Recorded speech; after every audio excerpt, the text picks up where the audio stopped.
If someone told you that a single tree almost pushed two countries into another war, you would probably assume they were exaggerating.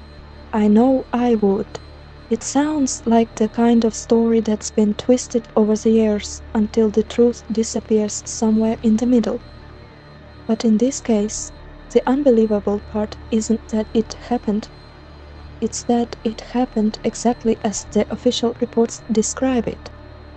On the morning of August 18, 1976, two American Army officers walked into one of the most dangerous places on Earth to supervise what should have been one of the least interesting military jobs imaginable.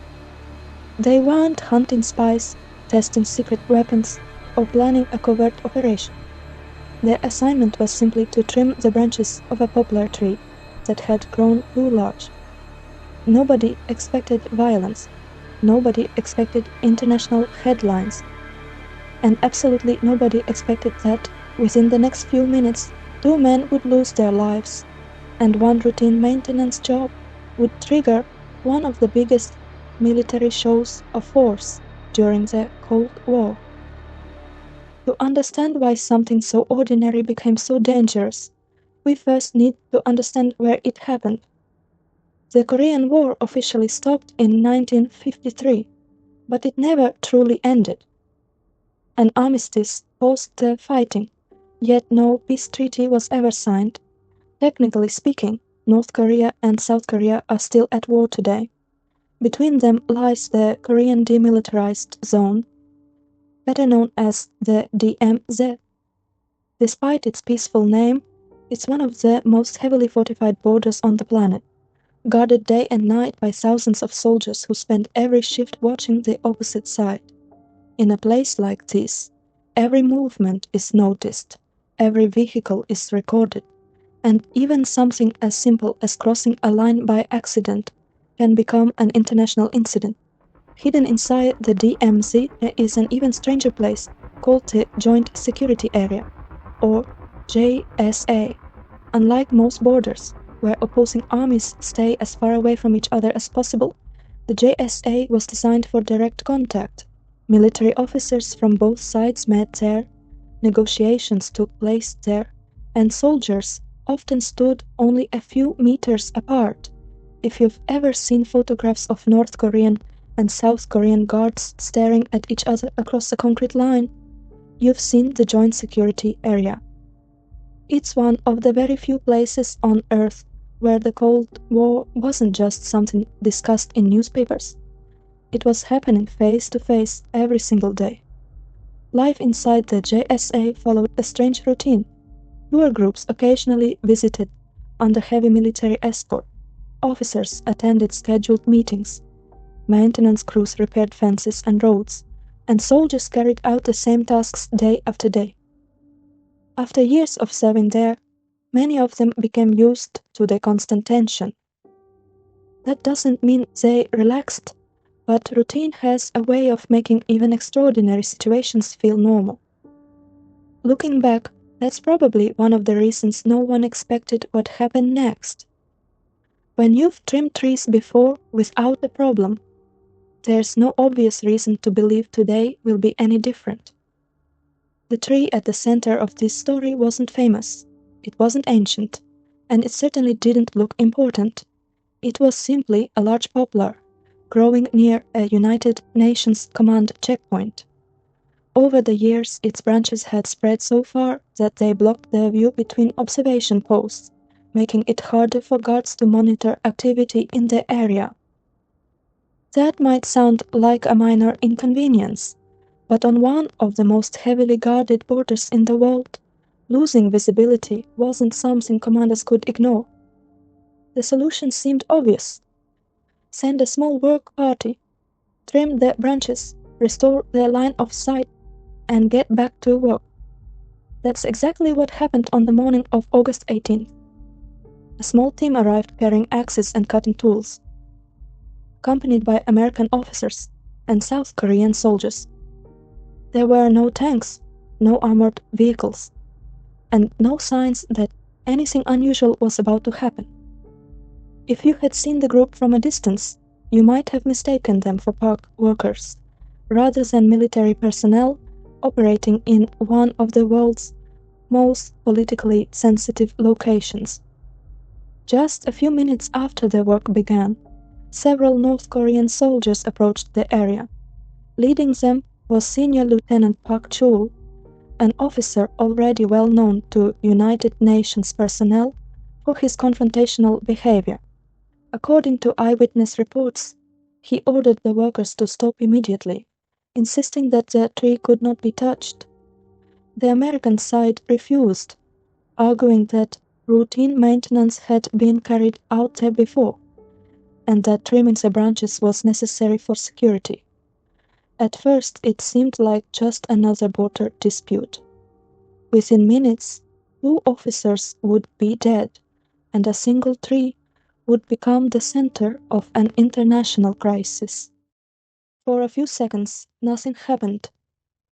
The workers continued cutting branches while the North Korean soldiers stood nearby, watching every movement. Looking back, it's tempting to ask why the American team didn't simply stop and leave. After all, it was just a tree. But that's not how military standoffs work. In places like the Joint Security Area, every decision sends a message. If one side backs down over something as routine as maintenance, the other side may see it as a sign that future demands will also be accepted. From the American perspective, stopping the work wasn't just about a tree anymore. It was about maintaining authority inside an area that was supposed to be jointly controlled. The atmosphere changed almost instantly. According to eyewitness accounts, Senior Lieutenant Park Chul shouted an order to his men, and within seconds around 20 North Korean guards rushed toward the work party. The civilian workers scattered immediately, but the American officers and South Korean soldiers had almost no time to react. The tools that had been brought to trim the tree suddenly became weapons. Captain Arthur Boniface was one of the first to be attacked. Witnesses later described a scene of complete chaos as North Korean soldiers grabbed the axes from the workers and began striking the officers. There was no exchange of gunfire, no warning shots, and no attempt to arrest anyone.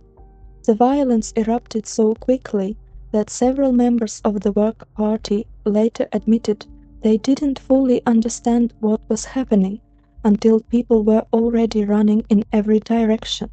Lieutenant Mark Barrett tried to escape the attack by running toward a shallow depression surrounded by trees and brush. Unfortunately, that decision placed him out of sight of the others. While several American and South Korean soldiers managed to retreat, Barrett became separated from the group. His body wasn't recovered until later that day after United Nations personnel returned to search the area. He had been beaten to death before anyone could reach him. Captain Boniface died at the scene. Barrett was only 29 years old. Boniface was 36. Neither man had arrived expecting combat that morning. They had simply been assigned to supervise a maintenance operation that military planners believed would be completed in less than an hour. The attack shocked officials on both sides of the Pacific almost immediately. Reports traveled quickly through military channels, reaching commanders in South Korea before being forwarded to Washington. Once the details became clear, it wasn't difficult to understand why the incident caused such alarm. 2 American officers had been killed by North Korean soldiers inside one of the most sensitive locations on Earth during a period when Cold War tensions were already high. Every possible response carried enormous risks.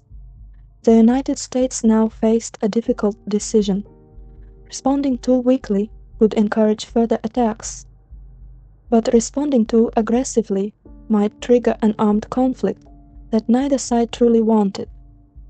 It's easy to say what should have been done when you already know the outcome. Decision makers in Washington didn't have that luxury.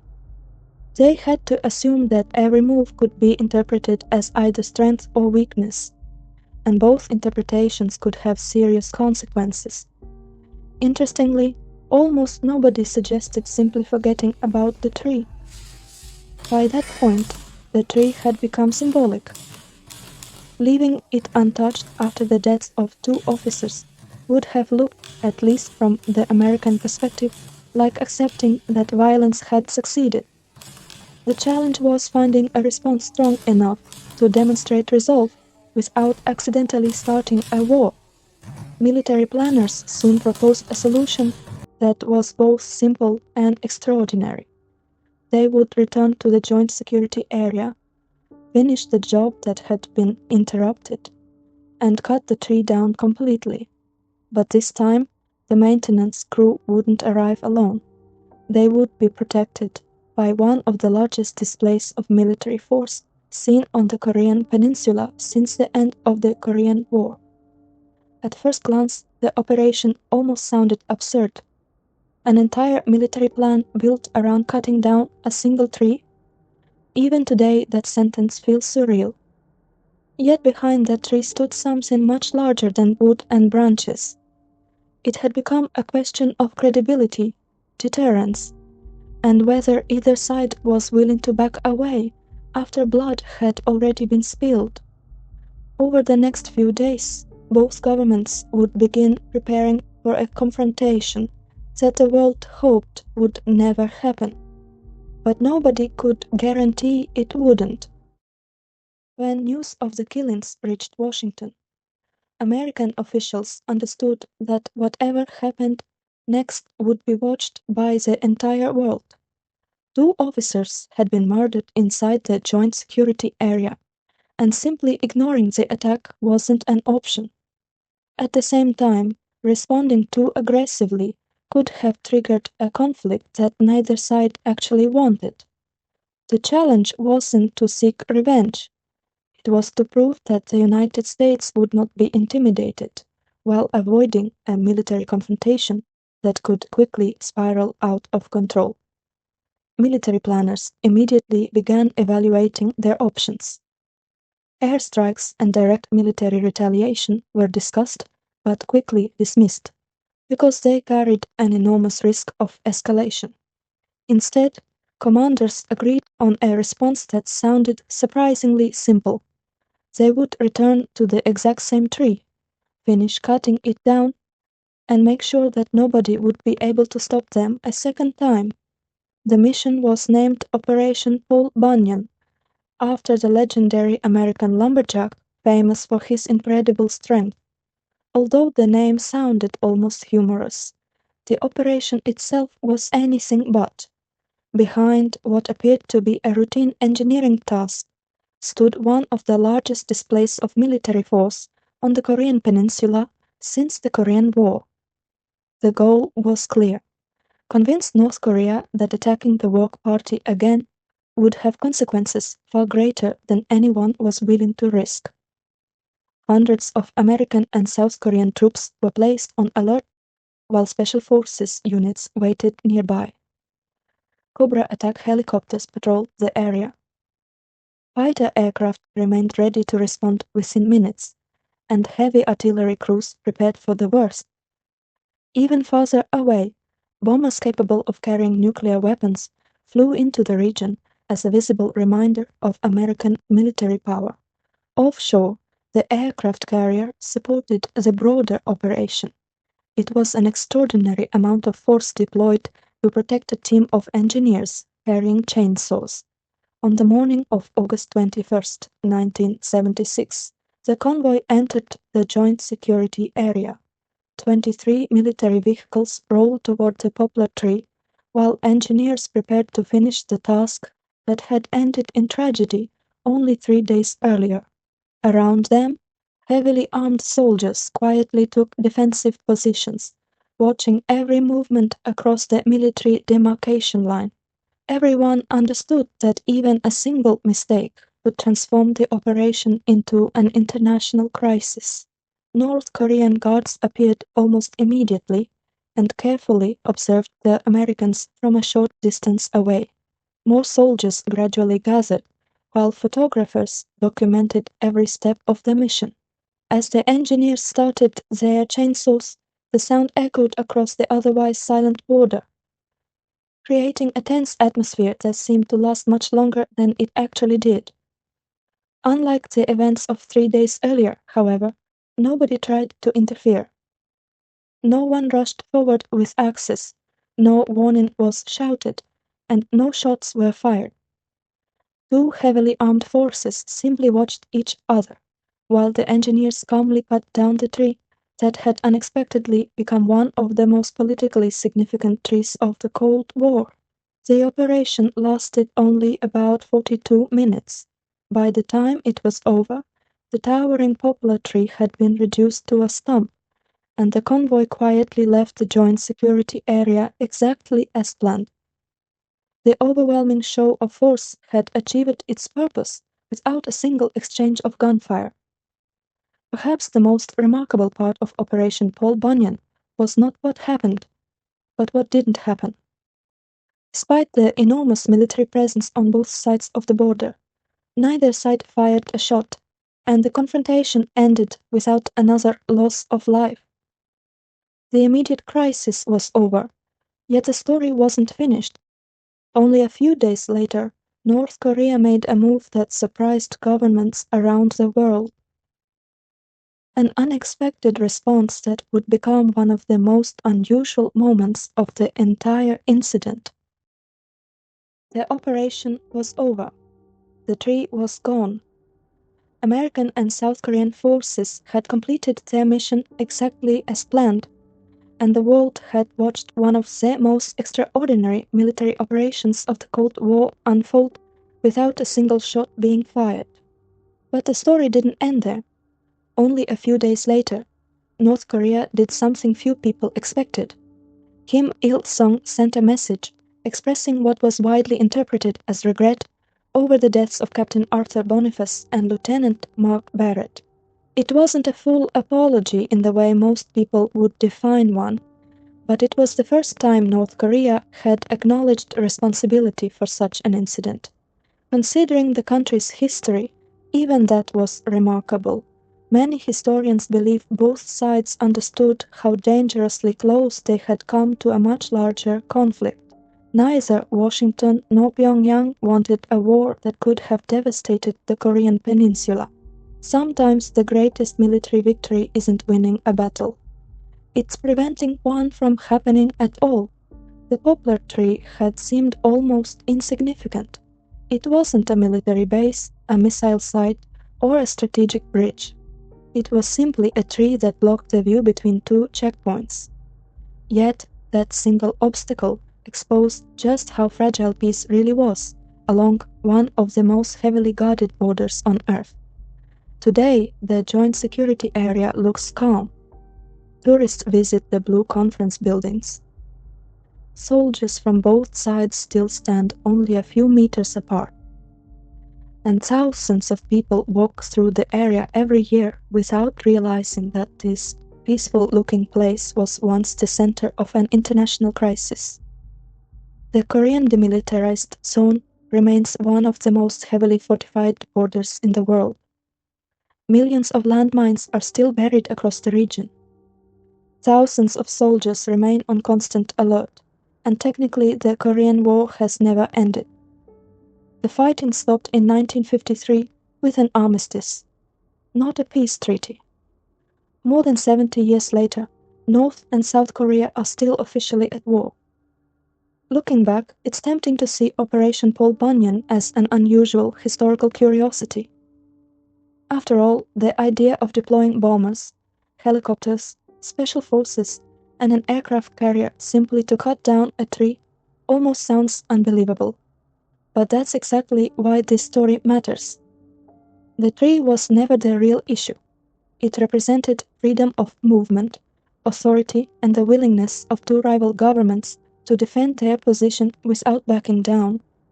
Once pride, military power, and international politics became involved, removing that tree became about much more than branches and leaves. History is full of moments like this. A missed message, a misunderstood order, a wrong decision made in a matter of seconds can change the course of events for decades. The axe murder incident reminds us that some of the world's most dangerous crises begin with something that seems almost ordinary. Captain Arthur Boniface and Lieutenant Mark Barrett left for what should have been a routine engineering mission. They never came home. Their deaths became part of Cold War history and changed the way security operations were conducted inside the Joint Security Area forever. Today, the place where the poplar tree once stood looks almost ordinary. Visitors pass through without seeing anything unusual. But if you know the story, it's impossible to look at that quiet stretch of ground the same way again. Sometimes history isn't written by massive battles or famous speeches. Sometimes it changes because of a single tree. And for a few tense days in August 1976, that tree became one of the most dangerous places on Earth. If you enjoyed this story and want to discover more forgotten moments that almost changed history, subscribe to Red Autumn Dark Stories. There are many more true stories waiting to be told, and some of them are even more unbelievable than this one.